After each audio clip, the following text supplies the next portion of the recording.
Good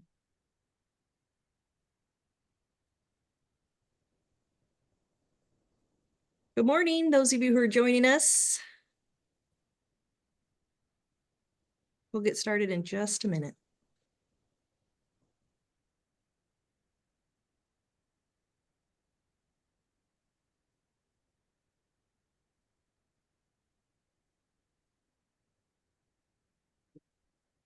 Good morning. Those of you who are joining us right now, we're just going to take a minute to let everyone be admitted from the waiting room, and then we'll get started.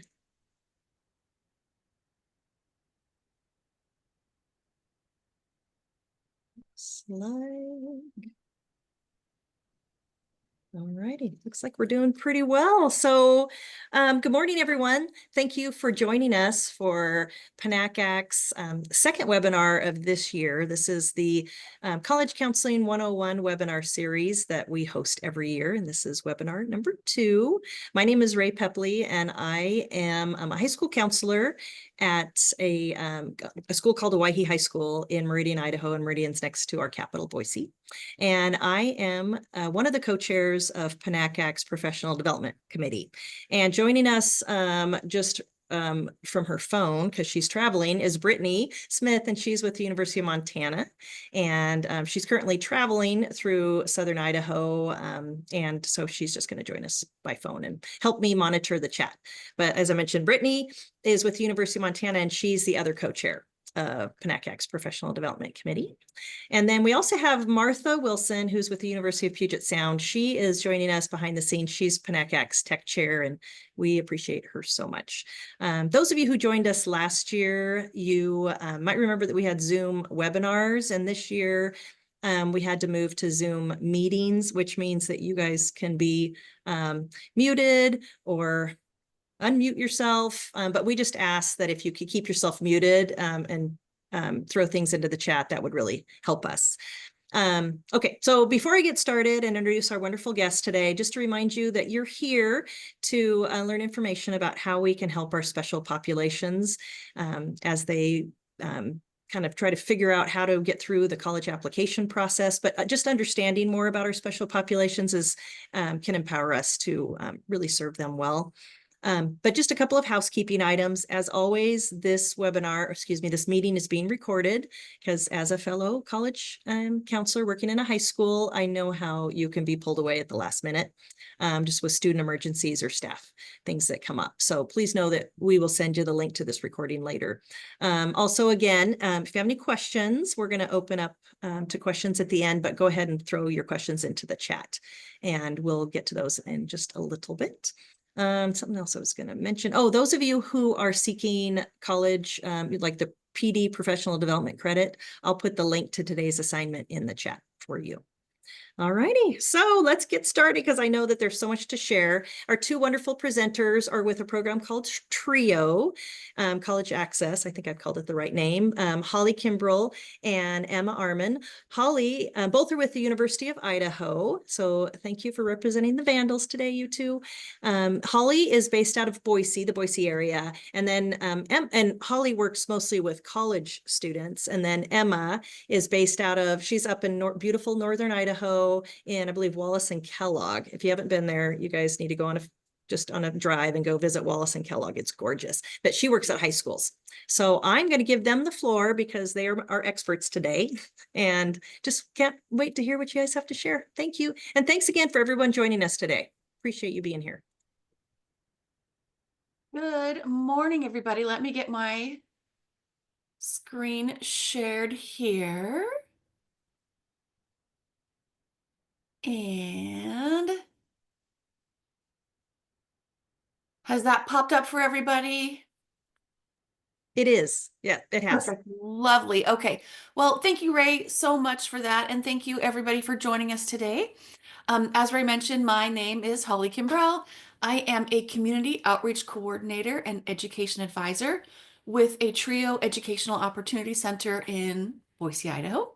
I have been with EOC for coming up on 13 years now, and I've been in the education field for a little over 20 years. Also today with us is the lovely Emma, and she's going to introduce herself here in a moment. So we both work under TRIO programs, as Ray mentioned. Now, TRIO, there are actually 8 different types of TRIO grants, and you can see those on your screen here. Each program is unique, but we all provide education access and support services. So, for example, as part of the EOC, as Ray mentioned, my focus is on adults, but also out of school youth. So those kids who are considering dropping out or who have dropped out, you can refer them to us. And also high school seniors who don't have an educational talent search or upward bound program in their school. And we're going to talk about those TRIO programs here in a second. So I help potential students figure out what kind of a career they want and then match their education path to those career goals. So we help them compare all their school options and then complete their applications to the program of their choice. So that's what we're going to focus on today. We also help them, find appropriate financial aid, complete verification, register for classes, all of those types of things. But those are topics for another day. So Upward Bound and Educational Talent Search. Now, those TRIO programs are funded specifically to work with high school students. They actually go into the high schools and they help ensure graduation and also promote post-secondary enrollment. So all TRIO programs are federally funded through grants from the United States Department of Education.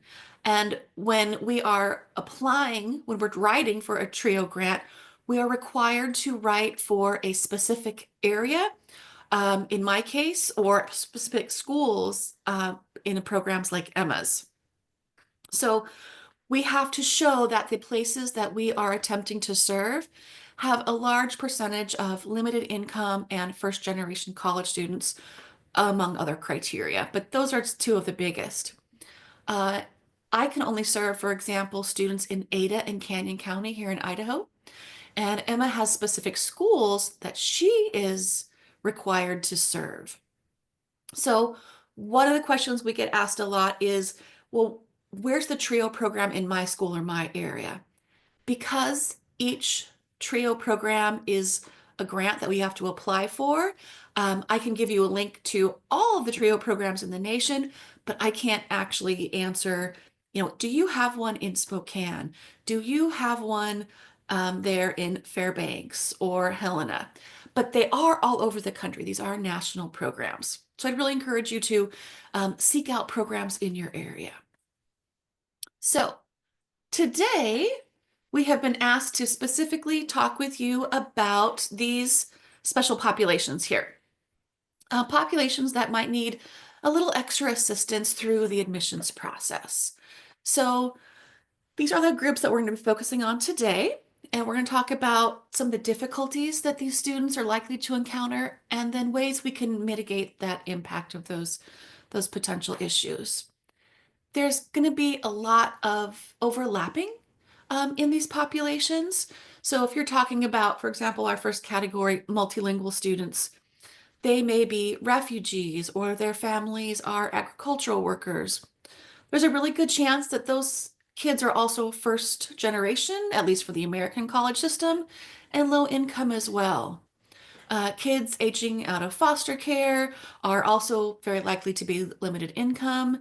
And because they're, by nature of being in the foster care system, they're going to face some of the same struggles as first generation students, as they don't have someone to guide them through that college going and college application process. So much of what we present is not going to be broken down by specific population. There are a few things that are specific to certain groups, and we will go over those. But most of these are going to be shared, between multiple groups. So here in Boise, we have a large refugee population. I know that some states do and some states don't. When I was a refugee case manager a few years ago, sometimes I'd have 10 different languages in a room together as we were doing an event.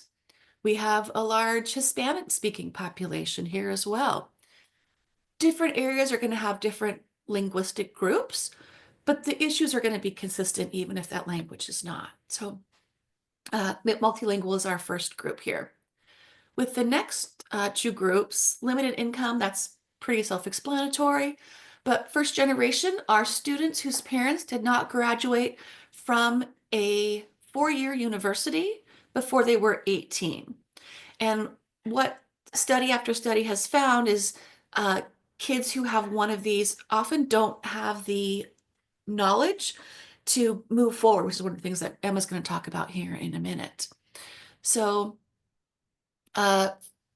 first generation students are not always limited income, and limited income are not always first generation. Those two are often lumped together, but they are two different groups. We have kids aging out of the foster care system who are kids who are in foster care or who are about to age out. Children are supposed to be able to stay in the foster care system until they are 18 and have graduated from high school. I hope that you've not had this experience, but I have. Of sometimes that's not always the case, that they're maybe not in a great environment, and at 18 they can choose to sort of take themselves out of that system. And being in foster care, and especially being about to age out, that can bring about a huge loss of support for things like housing, some of those assistance programs. We've got a couple solutions specifically for kids in this group: education training vouchers, some special FAFSA considerations, and things like that we're going to talk about. So Emma, as Ray mentioned, is with an Upward Bound program, meaning she is in the high schools every week. So she's got a lot more expertise because she's walking those halls that a lot of you are in. She's talking with those same students that you see in your office every day. And so I am going to turn it over to Emma for these next few slides here. Great, thank you, Holly. So hello, everyone. Thank you so much for joining us today. I work for Silver Valley Upward Bound in the University of Idaho. I'm the interim associate director. I've been in this position for about 3 years. And so today we have some informational pieces that we think are extremely important for you to be aware of and taking into consideration when working with these special populations. The first being communication. This is such a huge piece when working with special population students. The first thing that we really wanted to highlight was this lack of knowledge. When students come into your room in these special populations, they may not have had the foundation or the previous experience or exposure to anything post-secondary. And so this can lead to insecurity in the field. This can lead to the frustration of what the unknown is, as in the application process, as in their options, what that next step looks like for them. This also includes jargon. Many of us in this profession use or throw around things like FAFSA. Some of our students haven't even been exposed to what that may mean. And so for this, it's really important for us to not assume that our students know these aspects and start from the beginning when talking to each individual student.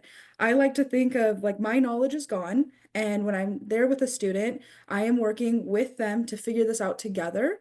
Make sure to start from the beginning, check for understanding as you go, not just for a listening approach, but for them to actually understand, okay, these are my options, this is where I'm going, this is what I do for FAFSA or the FSA ID, and then continue on after they are at that point.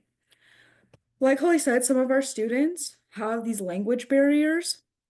And so with these language barriers, what we have found is helpful is to provide different handouts and different forms of medium for our students. So we want to make sure that we're approaching the whole senior population, not just a small group. And so for some of us, like I'm in a rural community, some of my students don't have internet. And so for me to send an email, even to their parents, it's not going to work the same as if I give them a handout, they take it home. This is also then with the counselor communication with both parents and students. It's extremely important that we have buy-in from all stakeholders in the post-secondary process and not necessarily relying on their students to just go home and tell the parents, but for us as the professionals to reach out in those different mediums to say, this is what we know or this is what we know and this is how we're presenting it to you. Please take that information for what it is, instead of relying on each student to go home and then translate what we said to them. Thank you. The next thing that we think is extremely important, and it kind of comes up a lot, is again these stakeholders and our buy-ins that come from each stakeholder within our students for their next and their post-secondary process.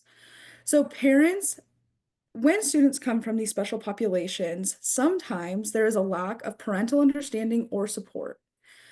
With this is just a generational entity essentially, where they also weren't exposed, or they maybe had not gone to college, or they have not been exposed to how it's done in your area or your state. And so they're learning this process for the first time as well. And so these parents may face the similar fears that their children face with the unknown, not understanding the jargon that we have, or just the process in general of the admissions and then going into that post-secondary. So we recommend, or what we've done in our profession is involve the parents in the smaller meetings and those decisions. So making sure to involve them when you're even going through, like my program uses the 16 personalities quiz, and we involve those parents in that. We say, hey, this is what we're doing and this is why. This is the foundation of what we do for our freshmen up to the senior class to see what they want to do, how their personalities will match with the field that they think that they're good at, etc. And that when we have done that and implemented that within the last, I believe, 2 years, we've seen a huge buy-in from the parents and promoting, okay, yes, we can do this together. The next thing is these generational gaps. When we talk about generational gaps, we're talking about the understanding of what was and what is today. And so sometimes we have parents that come in and they say, oh, well, when I was in school, the qualification for being a lineman was X. And that is very valid. We want them to know that we understand, and we obviously empathize with that, with what they have been through. However, those have changed over time. And so maybe the qualifications that they used back then were not the same that we use today, and just making sure that they understand through that process as well. The same as the economic change.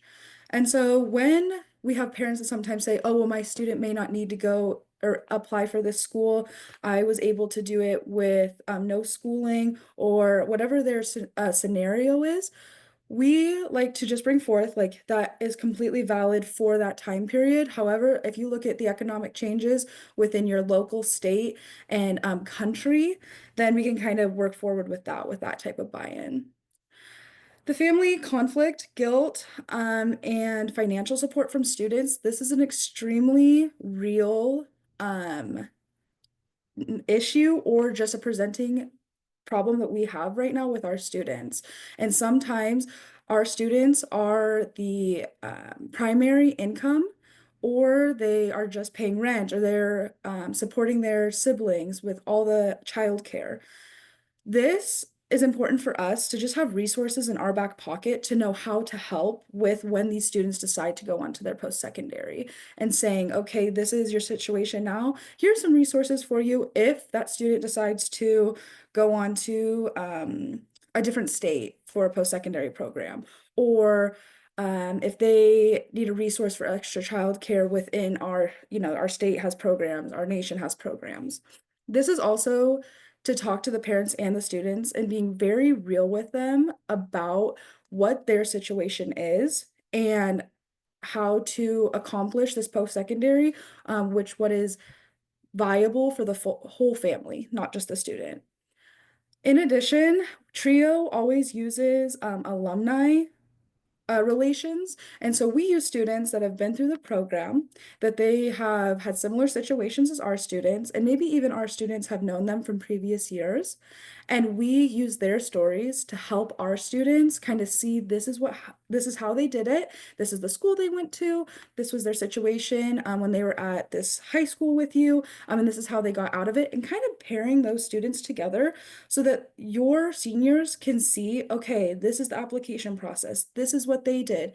This is how they overcame a situation that was similar to mine, and then move forward from that. Alternative options. Some of our students in these different special populations have different needs and requirements, and sometimes they may not want to, or they don't have a social security number. And so A good way for us to still promote them going on to a post-secondary program is by having these alternative options as just as promoted as our 4-year degrees at a private or public institution. And so some of these are apprenticeship, non-credit, private institutions. With these applications, sometimes they're easier. And we say easier as in it's not a full application with all of the tax information and social security number. And sometimes they don't, or we as a state require not a PO box. And so sometimes these will take those with our students in the homelessness and foster care system. And so when we're saying easier, we're just referring to in comparison to the 4-year institution. With the apprenticeship, they register within your state, easier sign up and no FAFSA.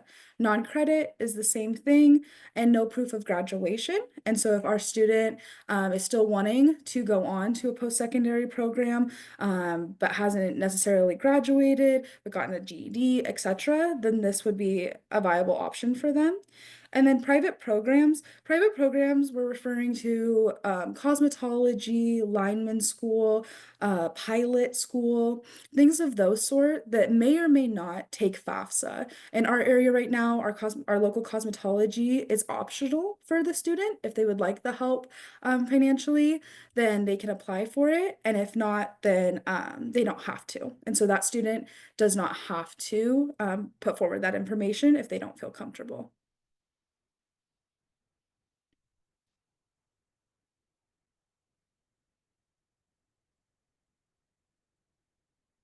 Sorry, I was muted there. One of the things that we find that many of the students in these specific populations share is trauma. And it's not just the students in these specific populations that we're focusing on today, but many of your other students as well. So if you're interested in some of the trauma research, we're going to go over this pretty briefly now, but we have some more information that we will be sending out after this. And so we have some links in a resource page here towards the end of the presentation. So trauma is an emotional response to an event, usually a negative, terrible event. Now, if you have talked about trauma at all, these can be what we call big T traumas, like capital T traumas, the things that we think of most when we think of trauma: physical, emotional, sexual abuse, an accident, being a victim of a crime, or being in a natural disaster. But trauma also comes from multiple smaller challenges that people face, this prevalence of adversities over a lifetime. This chart here specifically is about ACEs. I think most of us have heard of ACEs, adverse childhood experiences. You've got the big T's, but also these smaller T's, having your parents get divorced, being raised by a single parent can sometimes cause a number of small traumas. Having a lower family income that often leads to uncertainty about housing and food. These are very real issues, and even if parents do their best to try to shield their children from it, children, your kids know this is very real, and these are affecting them every day. Having an alcoholic or drug addicted family member, an incarcerated family member, having to take on adult responsibilities, all these things compound and they grow. So even if someone hasn't been a victim of one of these big T traumas, these little things really do add up. So 61% in this particular survey had at least one childhood trauma, and 16% had 4 or more. And how this is going to show up for what we're talking about today is trauma can completely stop. More often, it just really slows down the ability to take in new information. Kids are going to overreact to everyday challenges. They're going to have trouble with executive functions, things like focus, organization. These are very important skills when you're talking about figuring out, where are you going to apply to college? Did I submit that application? Did I write that essay? they're falling behind in classwork, so their GPA is going to be lower. That may affect the types of financial aid that they can receive. So trauma really can be a compounding issue that we need to deal with. So one of my favorite ways to help kids who are in trauma, and not just kids, but adults, is something called the pause, validate, collaborate. This helps your student, but it also can help yourself. So as humans, we tend to imitate folks who are around us, especially you as a counselor who's helping students. They're really looking to you for guidance on all kinds of levels. So we can use this and we can help our students by co-regulating. So, you might say, if you see a student who is kind of putting their hair through their hands, or they're rubbing their hands, they're wiping their hands on their jeans, say, you know what? I'm a little bit stressed today. I'm going to practice some breathing. You want to take a minute and kind of do that with me? Keep your voice low. As you calm your breathing and model that behavior, then students begin to, by default, kind of co-regulate. Now, this doesn't happen instantly, but as we kind of work through this kind of quick process here, it can really bring folks back into a state where they're able to hear more information that you're trying to give them. So when you're talking about, here's how we do this application for this school, they're going to be able to actually take that information in a little better. So with pause, we're going to take a deep breath, and then we're going to validate, say, if they've shared something with you, for example, one of those ACEs, it's really difficult right now because yeah, I'm hungry, or I'm worried about feeding my family. I'm worried about my little brother, they're hungry. Thanks for sharing that with me. I really appreciate you letting me know that. That's a smart question, as they're asking questions about school and applications. Just by saying, that's a really smart question, you're validating their experience and that they are trying to find this information out. So what we don't want to say is calm down. I think we've all seen those memes of saying to someone, calm down. It doesn't end up very well for them quite often. So we don't want to say calm down, but that must have been difficult. Or some of the other examples here, let me see how I can help. Even just saying, I'm sorry, that must suck. I'm really sorry that you're having to go through that. Just those little phrases says to them, you heard them and you are with them in that moment. Now, if you've got someone who's come in and they're kind of really ramped up, saying one thing, I'm sorry, is not going to be enough. But as you kind of keep connecting with them, it's going to take more than one phrase, but you can, get them to kind of co-regulate with some breathing. The last thing in the collaborate, as I mentioned here at the beginning, you can kind of come back to that. You can use that same way of pausing. You can actually kind of wrap up with this, make a nice little sandwich of, you know what, I feel better now having had a little breath. And then they're going to be more open to hearing that information. And as Emma mentioned, give them some of that information that they can refer back to. If you've seen that student in your office and they were maybe a little bit unregulated, saying, hey, here's this website. I'm just going to jot that website down on a sticky note here. Montana State, here's the address, the web address, and go look at that when you've got some time tonight.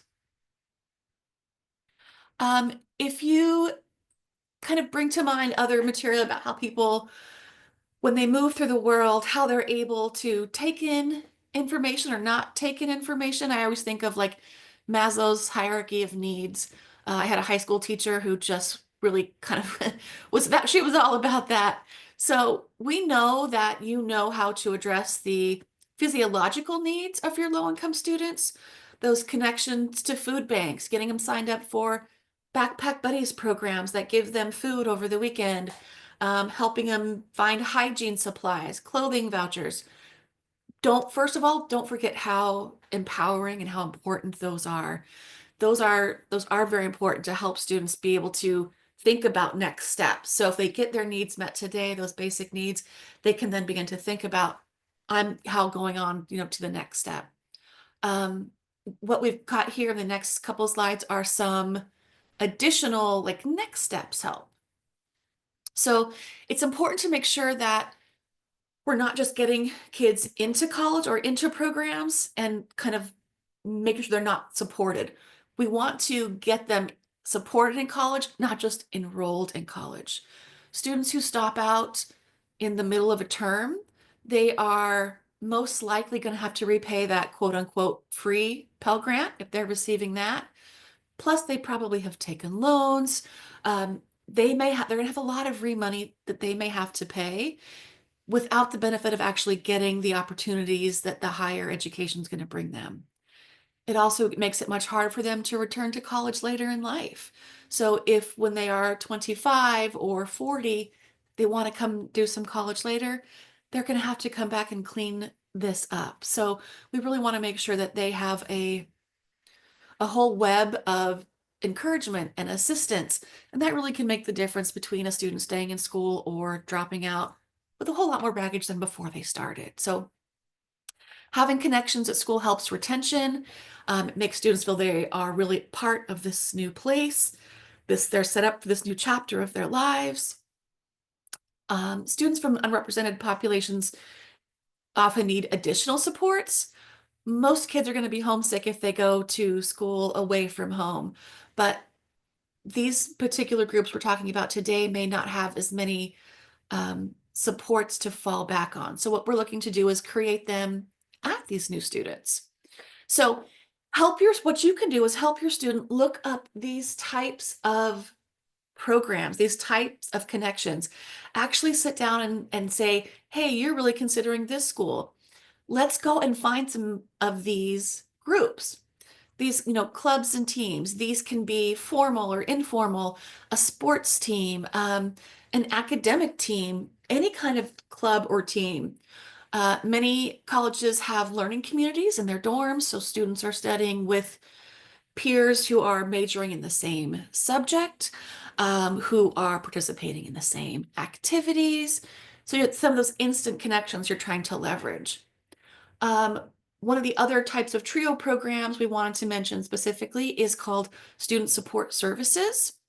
These TRIO programs are also free, as all TRIO programs are, and these are at specific colleges and universities, and their mission is to help students stay at that school and complete their degree. So these programs, these TRIO SSS programs, have their own scholarships. They do things like take their students on trips. They participate in activities together. They go and float the river, and they go to concerts and plays, and they go camping. They do all these kinds of things together to help create that community. They also have academic supports, including extra free tutoring, more intensive advising, those kinds of things. So again, not all colleges or universities have TRIO programs, but we really suggest you look them up and see if they have those programs there. International groups, if you've got students who are, again, those multilingual students, they see if they can connect with an international group in their community. First generation support programs. I looked up multiple schools in each of the states that y'all are representing, and I found most institutions have some sort of first generation support program. Most schools have these now. So getting those students connected to those, the college kind of starts that web. They can help be that first place of connection to help give additional support to your students. A couple of population specific assistances here. If you have students who have been in foster care, there is a national program called Education and Training Vouchers. ETVs are financial assistance, financial assistances for programs for students who have been in foster care. They get money for tuition and supplies, so buying a computer, buying their textbooks, but they also get some additional funding for living expenses because they're not having family support to help pay for having them live at home or pay for dorm rooms and whatnot. for kids who are homeless or who have been maybe not in the traditional foster care system, but they are living with an aunt, an uncle, a grandparent, an older sibling. Students in this situation, when we talk about doing FAFSA, they are considered independent, so they will not have to provide their parents' information. That can be really helpful if they have a parent who is unavailable, who maybe has some mental health issues. One of the other things that you can do is you can really help students um, get through to some of these financial aid offices. This little slide here, just kind of random bits of advice, things we had that were really important but didn't quite fit somewhere else. So if you have a student in that situation they're going to have difficulty obtaining their parents' income information. And what these students can't do is just have parents who don't want to provide their financial information because maybe they make too much money. We're talking about kids who can't get their parents' information because they are living with their grandparents, for example, and their parent is not in the picture. You can really help that financial aid office have reason to consider that person as an independent student. Another thing you can do is if you have a student who has significant financial need, um, you can help call the financial aid office in that college and say, hey, financial aid office at WSU, I have a student that really wants to come here. They've got this scholarship, they've got this loan from FAFSA, they've got this Pell Grant from FAFSA, but they're just a little bit short. Is there any additional in-house funding that you can find for them? And I've had pretty good luck doing that. They're not going to be able to maybe find them $10,000, but they can find them maybe $3,000 a year in additional funding. That can really, be a huge difference for a student who is just trying to cover their fees to get to college. If you have folks who've come in as a refugee, a parolee, a victim of human trafficking, those types of situations, those folks have often fled very quickly from their home. So they may not have time to call up their local high school and get their documents. Their high school may have been destroyed. So I've had much better luck going to community colleges instead of universities. They tend to take educational documents that students were able to get, or they can take like a photocopy of a document or an email of a document. That may be a way to get some of their prior education credited without actually having to start over and take a GED, for example. And then kind of wrapping up the last thing, please remember that your students who are dealing with trauma are going to need a little extra time to process questions. They're going to need a little extra time to make decisions. So you may have to repeat some of that information. We also know that you are very busy. So that's why we say giving them information that they can refer back to can really be an assistance not only for the student, but for you as well. One last thing, if you have someone in that situation, instead of bringing them in and trying to say, okay, we're going to talk about financial aid, we're going to talk about colleges, we're going to apply to a college, we're going to do 4, big things here today, maybe schedule multiple smaller, shorter meetings with them. And that's actually going to be a better use of your time and of their time. So we are getting close to the end here, folks. Thank you so much for your patience. And we want to be sure that we leave plenty of time for questions. So what we really want to do today is say, we focused a lot on the struggles that these students are facing, but please don't forget the strengths that these students bring. They are tenacious and determined and so creative. They're really, really strong people. And with this little bit of help that you're able to give them, they can make really some huge strides forward. So to kind of wrap up, we're going to give you some resources to do that. And the lovely Emma is going to kind of go over that with you. We're going to give you some information that you can take with you, kind of like we're talking about giving the students some information that they can take with them.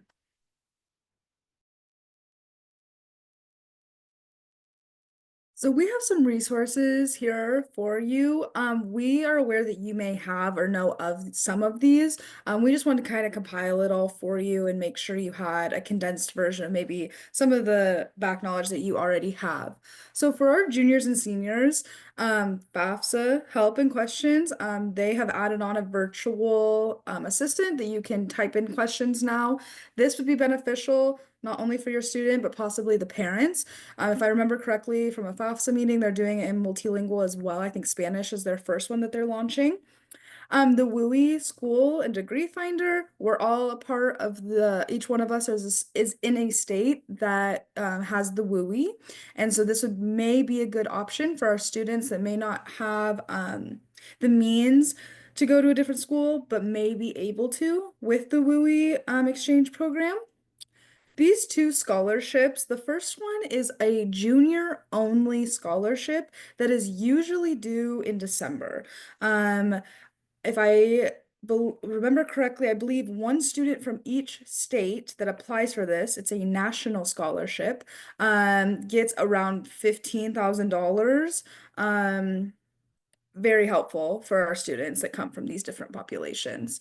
The other one, Scholarship America, this is a large database full of multiple scholarships for any age. If a student isn't getting the scholarships that they need or that they wanted from the local level or through FAFSA, this is a good option to supplement that funding. For our trauma kind of section, we're sending you with this presentation at the end a slideshow from one of our colleague. She did her dissertation with trauma-informed practices and in education. And so you'll be kind of getting the slideshow that briefly describes her research and the implementation of it. We also have a trauma-informed toolkit. This is just another resource for you if this is your first time dipping your toes into the trauma-informed practices, and then some research. With college and career help, these are tools that I have used with my seniors. Big Future and Career Explorer, these are free online resources for our students to take quizzes or kind of match in the bubble to what their personality is like and what they think they want to do. It asks questions like, I am a good artist, yes or no? And then it kind of comes up with a compiled list of what these databases think the student should go into. ICANN is a free online curriculum for students, parents, and you as a counselor. This resource can be used for college help, career help, and they have a counselor suite or a counselor corner for different topics pertaining to college and career and post-secondary. Transfer equivalencies. This is extremely important for me in my field. I'm a part of a state that does dual credit. And so if you're in a state that does the dual credit or the Running Start program, I believe it is so important for us to make sure that our students are aware that their credits and what they're taking in high school do transfer and how they transfer. So many times I have a student come to me and say, well, I'm taking Sociology 101. I love that. That's awesome. We're very proud of you for that. However, where are you going? What college are you going to? And what does that credit count for? Is it going to transfer as an elective credit? Is it going to transfer as a GEM credit? Is it going to transfer as a humanities credit? Making sure that they're aware and giving them that power of their decisions is extremely important. Next, we have some resources for you guys to run through for these different special populations. These are just good resources for getting exposed to what these populations, how sometimes their mentality is, what they come from, how to speak to them, how to give them the best resources possible. Very, very quality resources here for you if this is your first exposure to these special populations. Okay, I'm not gonna my computer. The next thing is homelessness. Schoolhouse Connections, I went on there actually last night. There is an abundance of resources for you. Anything from local help to how to communicate to post-secondary. So really, really great resource here for you. And then finding local help. if you have a student that is in need of anything from healthcare to clothes, Find Help is a website that you can just type in your zip code and it'll pop up a huge list of so many resources. Holly and I kind of played around with this just on our own time, and there's an abundance of resources that we were able to find in each state and each zip code. It's a phenomenal resource. And then Find Shelter, this is for local shelters for our students in those homelessness populations, and your local food bank.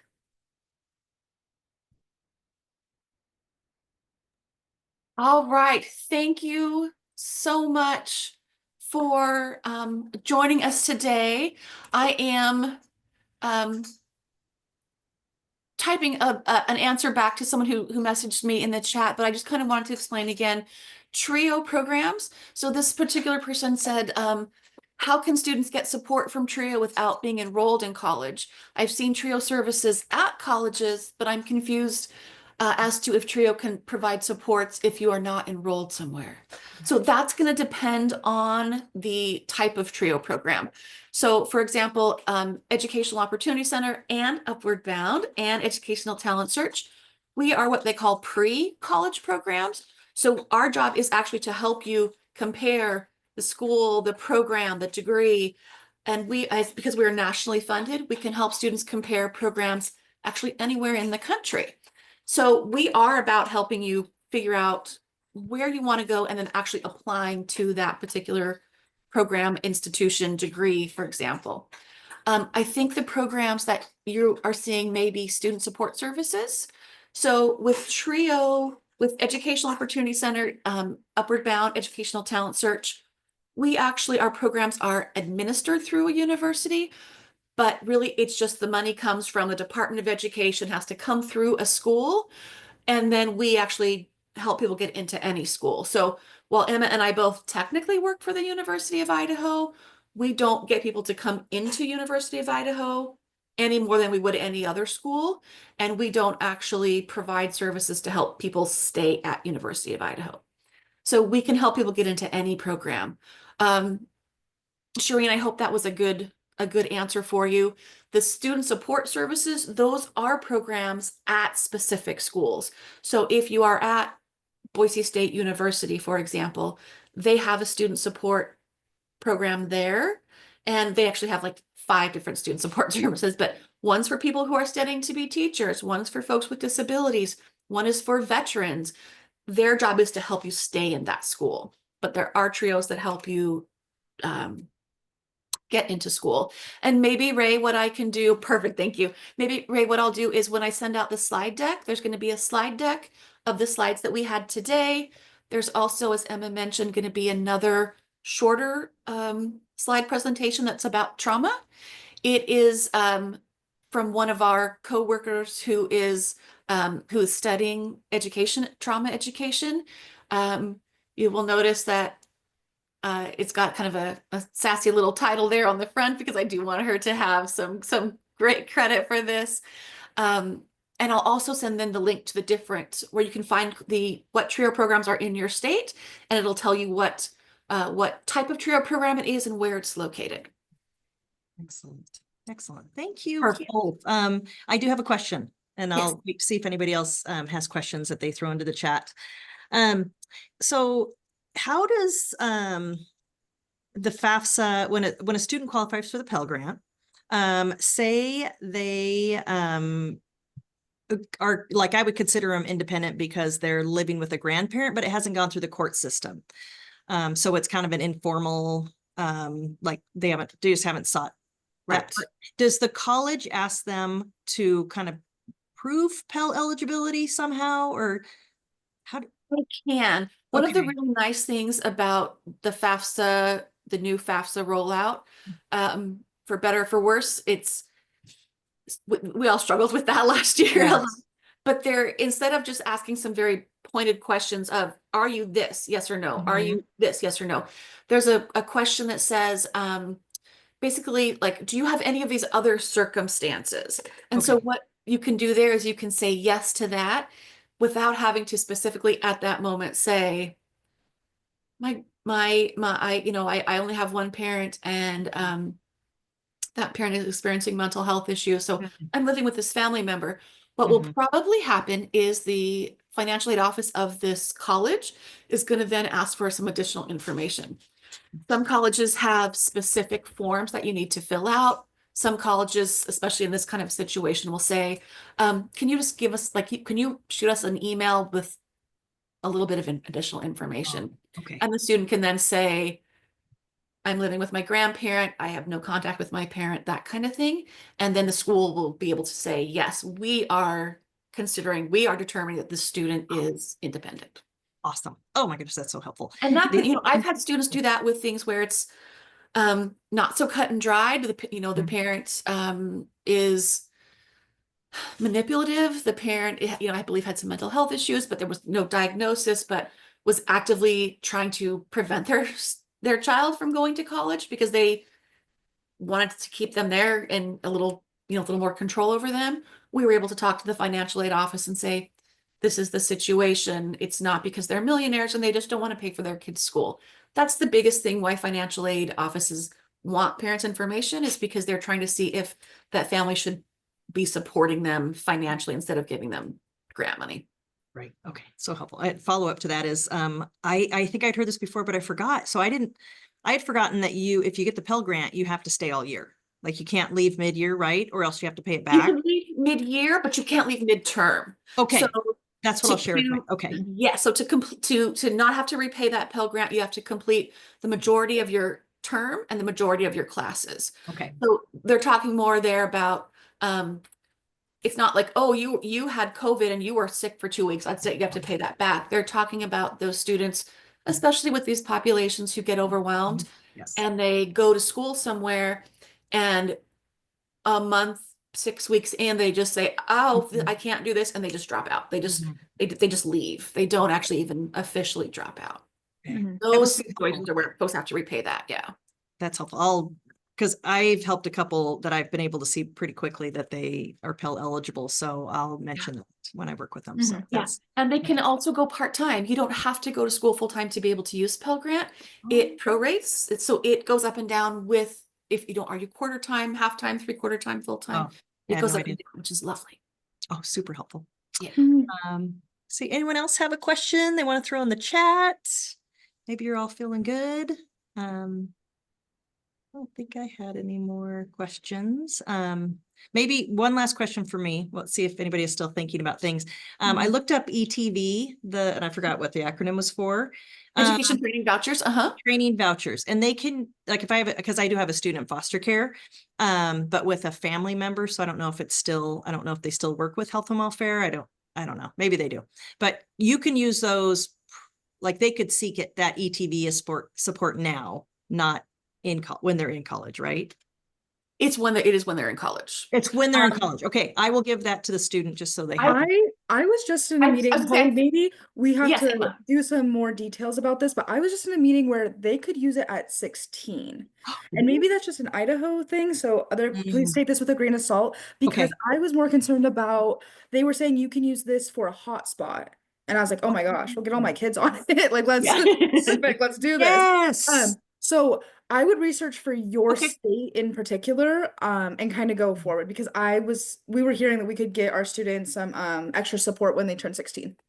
That was what I heard. So okay, thank you. I love resources. So thank you both so much, and thank you for sharing. I don't think we have any other questions, but thank you for sharing all this amazing information today. And I'm looking forward to the things that we'll be sharing with your coworker. Looking forward to those resources as well that you're going to share. So thank you for doing that. Yeah, I don't think we have another question, so I think we'll go ahead and end it. Thank you both, Holly. And yes, appreciate you guys both thank you so much. Yes. Emma, you guys have a great afternoon, and thanks to everyone else that's still out there. Tell something on Emma here. Emma's getting married on Saturday. So thank you so much she's not even working this week. So she came to join us just for this. So we send her off with very best wishes. Yes, best wishes, Emma. Congratulations. That's very exciting. Thank you so much. Thank you. Thank you, everyone. Have a lovely afternoon. Yes, thank you. Thanks again, Emma. Bye-bye. Bye. Bye, everyone.